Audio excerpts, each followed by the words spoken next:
Welcome to the George FTT YouTube channel. Today we'll discuss my trade plans heading into round 6 and we'll go over rookies and targets and just what I'm thinking.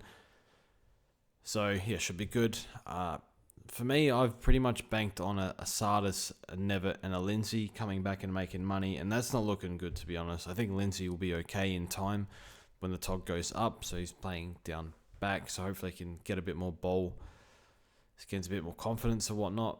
Sardis I traded just because it sounds like he's not best 22, but I'm a little bit confused because he was available, but he did have a lot of bandages and strapping or whatever on his hand. So was he actually available even though they said it? I'm not sure. So go to him and then hope for the best with Never. Hopefully not Sub and Lindsay and Hewitt. I'm hoping comes back. Stone I'm keeping for the DPP. I think I'll probably need it. And he can just be a long-term hold. Seems to be best 22 unless they want to change something there. But yeah, hopefully he can just pull a spike square out his ass. Just 170 over the next 3 weeks. Or even hopefully just keeps playing. But yeah, he's not making a lot of money, old Connor Stone. And then Brock could get dropped for the McGovern coming back. So a little bit nervous there. So yeah, my trades this week... Getting rid of Henderson and Davidson. Davidson, completely fine hold. In fact, I'd rather hold him, but I just sort of need to open money up for next week because I'm pretty sure I'm going to do prior to a premium. Whether that takes 1 or 2 trades, I'm not sure. At least I have the money there, so I'll bank the money while I can. And I'm going to field Cleary and Gross. Gross has a really good role. I think he was second for CBAs. Not expecting massive things. He's still a kid, got to remember that, but... Looks good, rolls good. They have to play him. I can't see him being sub with all the other guys that are underperforming in that best 22. And then Cleary, I don't think will be sub, but it could happen. So we'll go over rookies now a bit more in depth. So this time of year, we still want to get cash in, especially if you're like me. You got a lot of iffy rookies. So yeah, the priority is still make money so we can afford a good final team. So in my opinion, Cleary and Gross are... who's missing here? El Hawley. Oh, that's right. He's got the sub game. Yep. So Cleary, Gross, El Hawley, probably the main 3. I feel a bit safer with Cleary and Gross. I don't know if Sado El Hawley will be starting sub, whereas I think Cleary probably won't be. I mean, it's possible, but I don't think he will be. And then... Gross, I don't think he will be. So for me, these 2 are must-haves. Hopefully Cleary's not sub, but I think they're just too much money making potential. Cleary's number 2 for CBAs and looks good. And Cleary had, I think in the VFL, he had 37 touches, 118 DT. Last year in the 20, before his draft year, or in his draft year, he averaged 29 touches for the Allies. That's a lot. And... yeah, showed it in the VFL, and now he's in the team, getting a few CBAs, 2 or 3 here and there. A lot of touches in the middle of the ground. I think Frico tweeted something good about him, like a lot of handball receives and whatnot. So I'm going to field them both. I have reasonable confidence that they can give me something decent, 65 plus hopefully. Gross is a kid, again, you never know, but the role's really good, and Cleary's massive accumulator. So Cleary's numbers are better than Davidson's numbers in the VFL. Obviously, Davidson, I don't know, maybe he's improved a lot because he's been drafted, but I guess he's a bit more wing, I guess, last year, given he was a forward, maybe more forward, so it is kind of hard to tell, but they're both roles are decent, especially Gross, and I'm going to field both and see how we go. So, 1A, 1B, I can't really split them. Excuse me. I should have... muted my mic there. Excuse me. Okay. Cleary. How do I make this bigger? Cleary. Gross. Non-negotiable. Grab both. Okay. 2. El Hawley. We don't know if he's sub-risk. He could be one where he makes his way into the 22. So we'll see. So 2. El Hawley. And I think that you don't really need any more, to be honest. I was speaking about Sandy Brock on the podcast, and Eno pretty much cut me off and said, shut up about it, which is fair enough. So It just depends if he stays in the team. I probably wouldn't bother. Like, see what happens with team sheets, and I'm a little bit nervous, to be honest, and I should not have gone early on that. That was just me being tilted and reckless, so, yeah. And so that's who I would bring in. Not really a rookie, but there is a mid-pricer. I don't know what his break-even is. He does have a sub-game, but we'll go Ned Long. So, yeah, again, non-negotiable. Get those two. I guess if you like Hawley, you can grab him too. But yeah. All right, so Ned Long. Let's talk about this. We'll try and figure this one out. He looked really good. He's probably taken a step over the preseason. Look at his scores.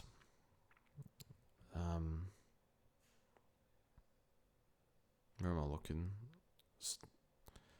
In his 2 full games, 1-1-4, 1-1-3, really good CBA role. 57 came on as a sub early, had pretty good, 58% CBAs. So let's check DFS for a sec. I am interested in this pick. I don't really have a way to get him though, unless I get rid of Roberts or boost Nevitt or something. Let's just look at the TOG. So always back check the TOG. 80, that's good. This sub game was pretty high, 75% TOGs. It didn't score well. DT is 72. It's okay for that price even, but yeah. Efficiency's not great, does turn it over a bit. I read he's top 5 for, I think, turnovers, at Collingwood, and he's had all these sub games and stuff. Efficiency, yeah, I mean, for a mid, that's pretty standard. So obviously efficiency was down this Bulldogs game. Only had 13 touches.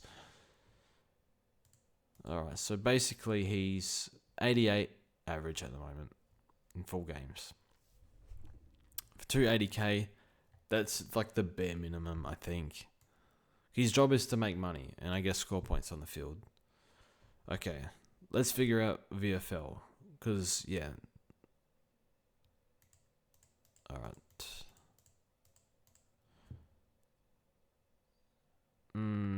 I guess he's missed. I don't know if this is an injury game because he's not played. Maybe played in the AFL week after. I'm not sure. 101 or 106. It's okay. Okay, so looks like he's played a fair bit of AFL here, and he is getting some CBAs here. So we'll pick the CBA games. Okay, so we'll throw in 36. TOG's not super high. So 52, and I'm guessing that CBA average is about 40. So that's DT. So the scoring last year does not fill me with any confidence. Would have liked to see a bit more.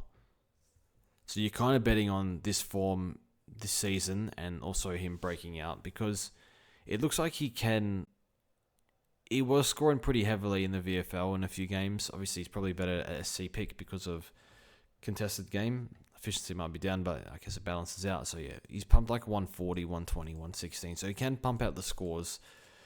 But when he came into the AFL team, the scores weren't that great. And he's getting CBAs, but, yeah, not finding much. So, this turns me off a little bit. I think this is a luxury in, whereas you hope he can perform like 90 plus, because if he plays the way he's played in his 2 full games, he should be able to do it. But last season's, when he had CBAs, yeah, I don't know. It's just you would have liked to see more. If he had like really low CBAs, and I wouldn't have worried about the scoring too much. But the fact that he got CBAs and didn't score with it worries me a bit. I guess the other thing is De Goey's back. I think De Goey won't get much mid-time. He's probably underdone, but the week after Houston's back, which has shifted Perryman forward. So does Perryman go back in the mid? Does Long turn into... Does his 70, 75 CBAs turn into 55? That would be my worry. He's not a keeper. I don't think this will kill you without him, but I do like this as a luxury play because he should at least make 100k and you field him and whatnot. And yeah, anyone that can get 17 contested and nearly 30 touches is really impressive. For me, this is a luxury in. I'm probably not going to go there, but I mean, unless I'm feeling like it tomorrow and sneak him in. Yeah, probably not. But I would like to see more proven scoring last year to give me a bit more confidence. That's just my take. If you like him, like, go for it. I'm all for it. So we'll look at players, the hot targets for this week. So I guess we're going to focus on... There's a lot of forwards that I like, and I wouldn't mind stacking and getting a lot of them in, and just finish the team like in my position where the Ashcroft to Sherry trade has pretty much cooked my whole season. So I do need to try stuff. If I keep just getting in 550k plus, good solid premiums, like maybe I need to shop a little bit cheaper. I think I paid $5.90 for Sarong. In my opinion, I paid $5.60 because I went Brock over Hull. But maybe that money will come back to bite me. But that's my dumb logic. That's like I don't know if you've seen Girl Math on TikTok. Anyway, that's a separate story. That's I don't know why I brought that up, but that's another story. But it's just dumb logic for how they spend money. I feel like that's dumb logic for me with strong logic. Anyway, premiums that we want to get in, and we're gonna feel. So there's probably one mid that people want.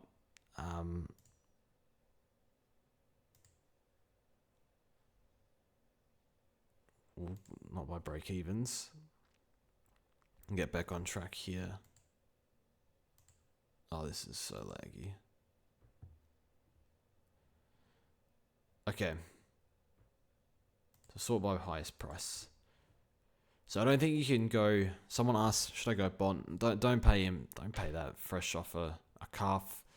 Butters would be a nice pod, but yeah, 650 is just a little too steep for my liking. Same with Sinclair. Like, I guess Merritt people like with the nice run. I was listening to him on SEN this week and said he went into the season knowing he would play more forward half, and he thought he would get less of the ball, but that's not the case. So for me, like, as much as I love Merritt, I've pretty much traded him in almost every year since playing this game. I think he's like a good option. Just like, do you want to pay that right now? Priorities to get rookies off. Like Zach Reed and Trainer, like, they're good rooks, but at some point they're at risk at dropping 50. So you need to get that off. Whitfield, I think, is okay because I think he outdoes that price. Jeez, I didn't realize Sarong was like one of the most expensive. I bought him. I just got to back him in now, but yeah, that was annoying. So people want Nick this week. Everyone wants Nick Dacos. He destroyed James Jordan through the tag. People thought we were going to get him a little bit cheaper. He was in people's plans anyway for like 570, 560 if he dropped like an 80, but no, went 130. Look, I think he's a good target. He has 120 plus upside. Got the a few tag games out the way. Brisbane will probably, like, teams will put time into him. Like, do Geelong do something here? Do they do something with a Durham here? What do Brisbane do? Probably not much. This sort of run here, I don't really see tags. I guess 15, like around 15 Winhager. I wouldn't even worry about that. Look, I think he's a good option. I mean, what do you want me to say? It's Nick Dacos. So if you're going to pay for someone, it's probably him. I guess Gawn as well. We know Gawn's ceiling is frightening. Sean Darcy's playing really low tog, so he's going to get a few looks at a second. Well, Voss is not playing. So who was even their second ruck? So he's going to get a few really nice looks. 580k down, whatever he is. It was 560, so 660, so about 80k down. My maths is correct. So he has look at these points he's given up. He's got West Coast. Jesus Christ.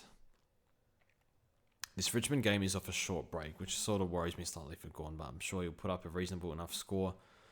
So I think he's a good option. I don't like putting him in flex. I think there's a reasonable chance we'll see McAndrew from the Crows soon. Riley O'Brien's just had 2 back-to-back games of 5 touches. Just unacceptable. And I think, I don't know, you can't dish that up. So I would play McAndrew, just see what he's got, because we're getting nothing at the moment in the ruck. So that's why I wouldn't go there. If you have an Archer Reed, maybe you can just throw him at R3 just for cash. But I'm sort of looking into the future where I don't even know if he'll play. I don't even know if he'll play and hold his spot. So it's sort of fantasy land stuff, but just saying, like, just in case, I want that on the field as the first ruck, but we'll see. So if you're going to pay, it's probably Nick or Gorn.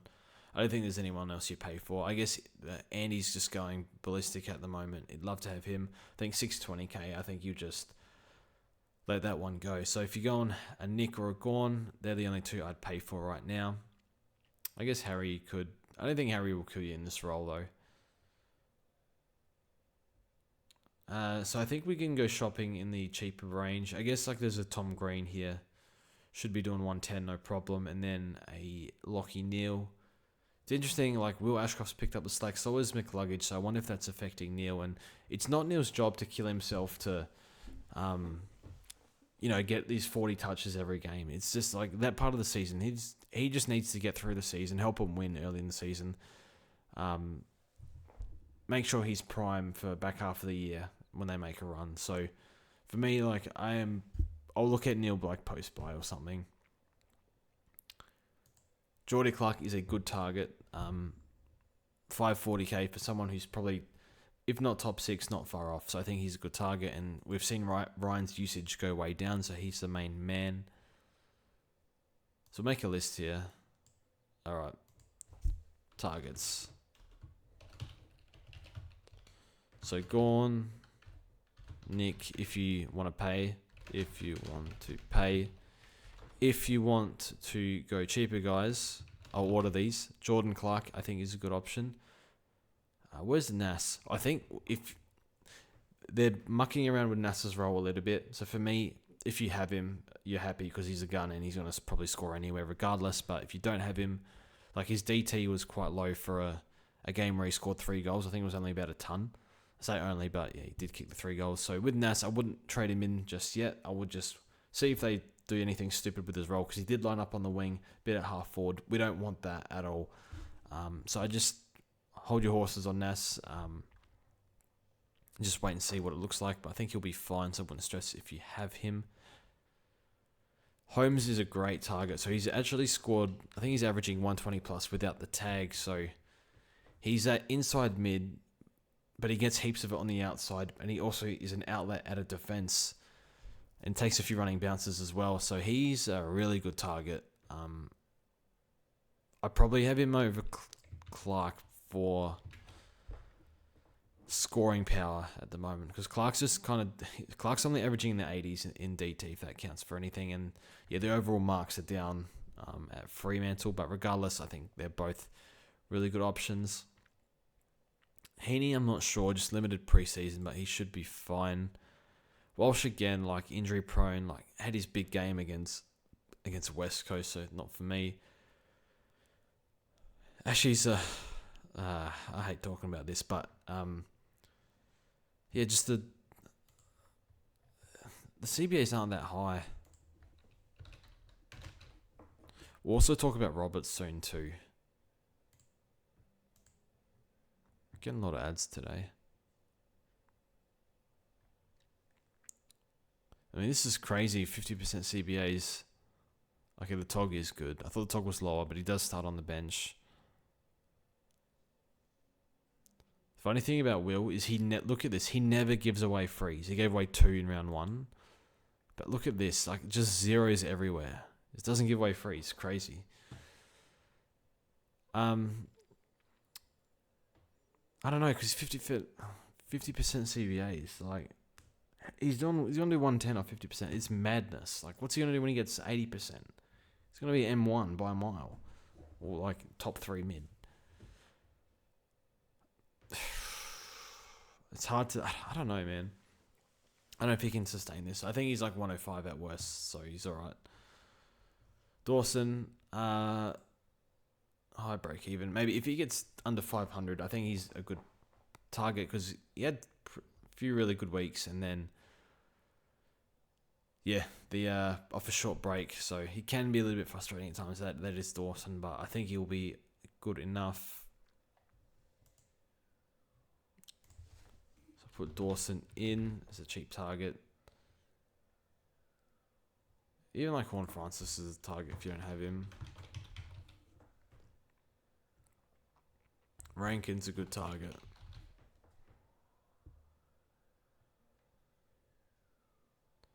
I think Sicily's going to play forward this week. There's just a lot of calls for it, and I think they need it. So I think he can't go there. LD is a funny one. He's always been hard to trust. He has these form up and downs, and you want to get in at the right time, and it might be the right time, but the trust issue is just not there with him. I guess Warner. We'll get to forwards.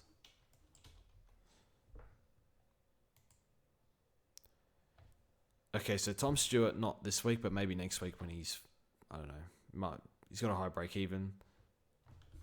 Krista, Petrarca.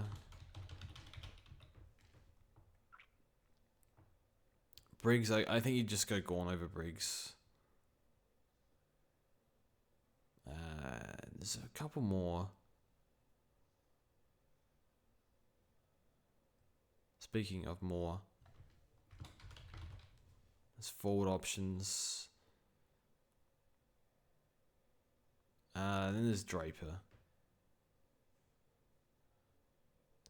Yeah, there is a part of me that just maybe I just pick all of these forwards and get 8 of them, get rookies off, and then maybe flip one if somehow by some miracle I have the trades for it.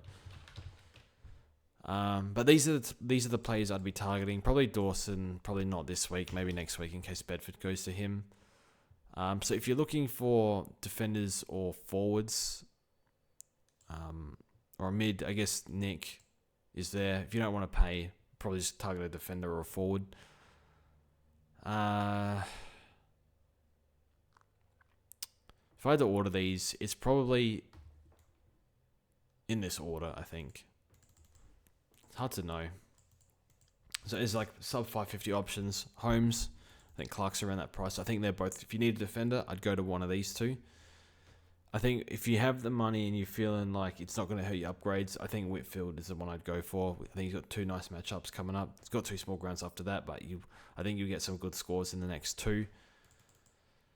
But I think it's best to save a bit of money on either a Holmes or a Clark. Sorry if I'm missing anyone down back. I'm not sure, but yeah, that price is good. Yeah, Sinclair, Zorko, Whitfield, just expensive.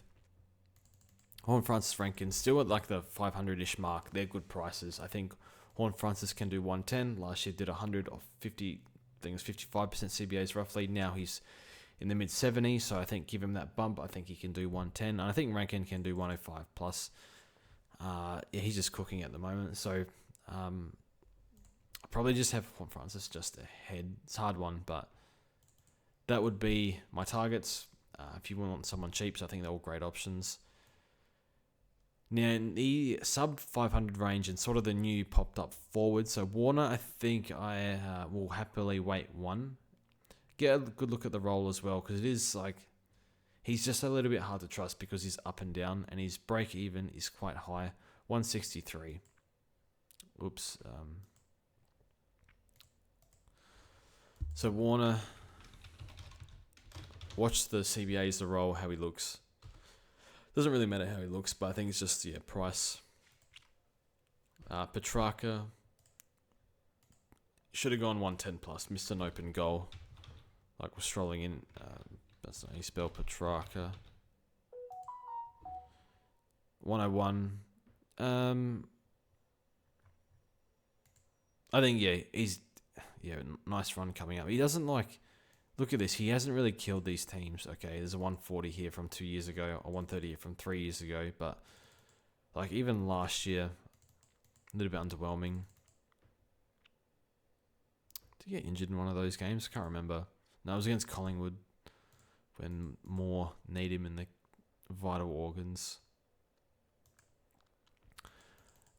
If you need a forward this week, I think it's Petrarca. I mean, it goes without saying, really, to save a bit of money. But I think I'd have Rankin and Horn Francis. Do you have them ahead of Petrarca? It's a hard one. Petrarca's off the limited preseason, and they're losing in the contract situation. I don't know if that weighs on him or not. So I think Horn Francis and Rankin out average Petrarca this year. Could be wrong because it's Petrarca, but I think Petrarca's 100 plus. These guys, I think, can do 105 plus. Maybe if they're ahead, I think it's only by 5 to 8 points. Oh, I forgot Rosie. Rosie as well. Rosie's my number one target this week. Roll looks brilliant. I think he's going to stay in it. They might play around with it, like if they need him in the midfield, but I think he'll be mostly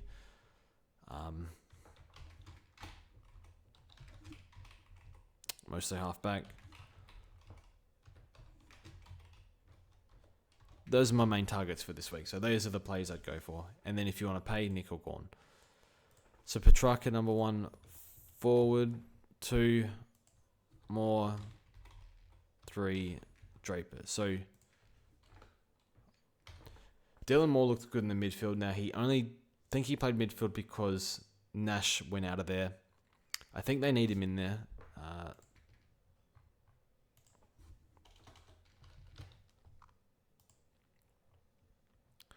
The scores he's had one bad score, which he is prone to, but like 90, 90, 84 against Giants, tough matchup, and then 101. Tog's quite high. I don't know what happened here. Just the 9 touches. It feels like he has been playing it a bit deeper, but I think with Moore, we know he can score from half forward, do 90 plus. So I think his floor is reasonable enough, and he has the greatest run ever, the West Coast, Richmond, Melbourne, after Geelong this week.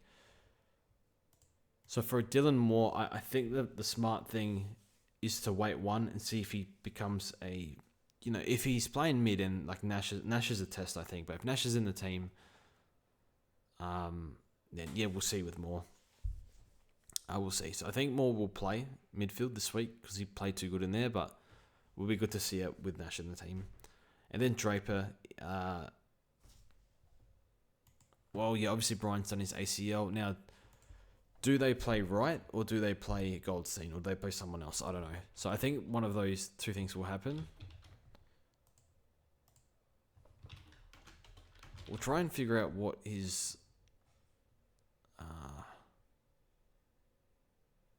ruck contests. This was a solo game, 94, I think. We need to look at where's ruck contests.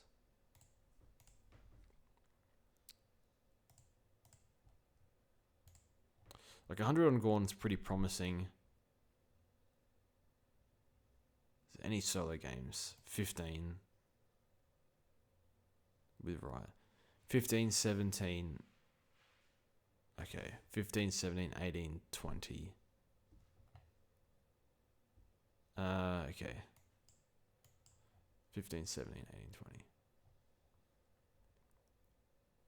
15, 17, 18, 20. Oh, we need to click SuperCoach.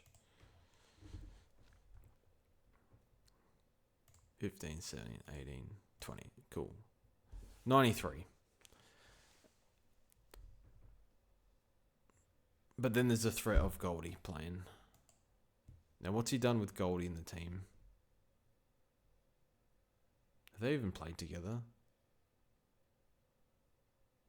Okay, so early in the year they played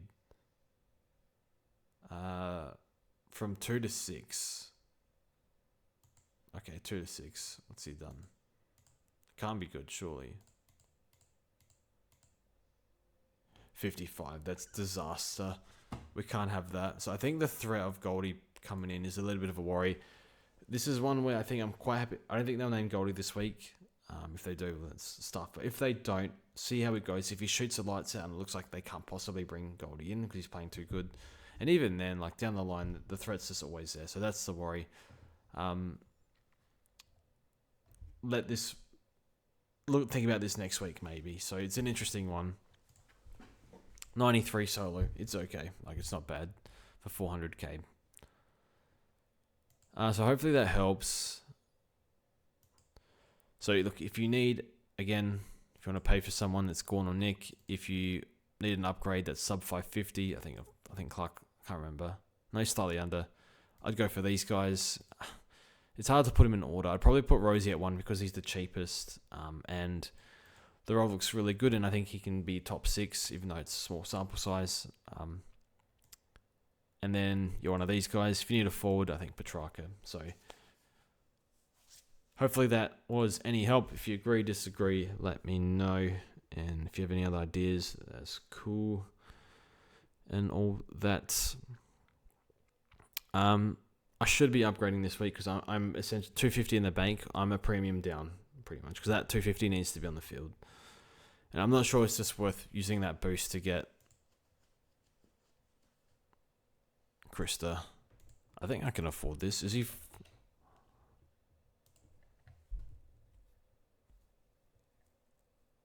Who are we getting off the field? Oh, we're gonna field trainer anyway.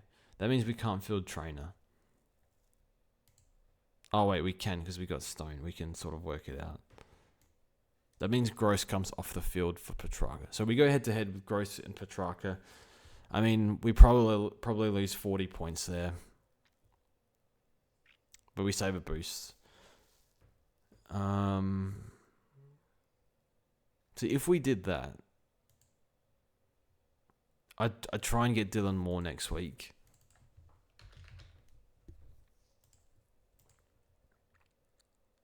That'd give us too many forwards, but who cares? Like, what would we even do next week? It'd be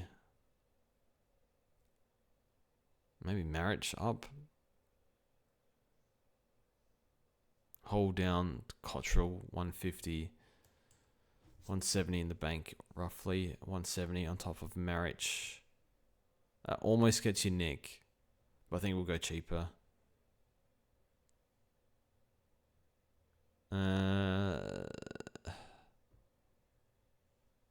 Yeah, I don't know.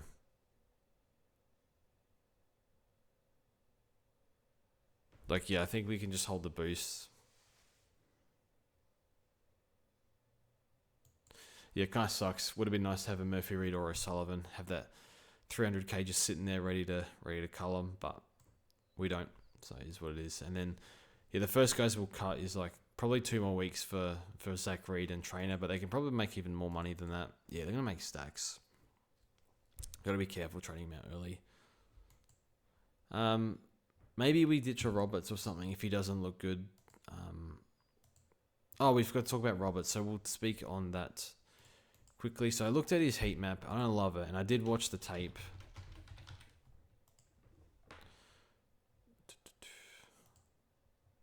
Horrific heat map. These were kick-ins. You'd think. I watched the tape. The roll was fine. He was down back. He was pushing up to get his touches, but they were all coming from the back half. All of them, pretty much. So I think they're using like Lloyd a bit back there. Florin a bit is getting a few touches back there, and you got Bice, you got Blakey. It's just like it's a bit messy, man. So yeah, I'm just confused. I'm not confident in this pick going forward. I'm the last person to ask when it comes to trading plays we picked as premiums. I am concerned though. I think the week before he probably would have scored in the... What did he score? Kicked a goal. I think it was 77. Yeah. Without a goal, he's scoring in the 60s. Do we even look at that differently? Efficiency was a bit down. Got a lot of junk touches through the middle of the ground, I think. Lots of clangers. So probably should have gone 90 this week. I'm not against trading, to be honest.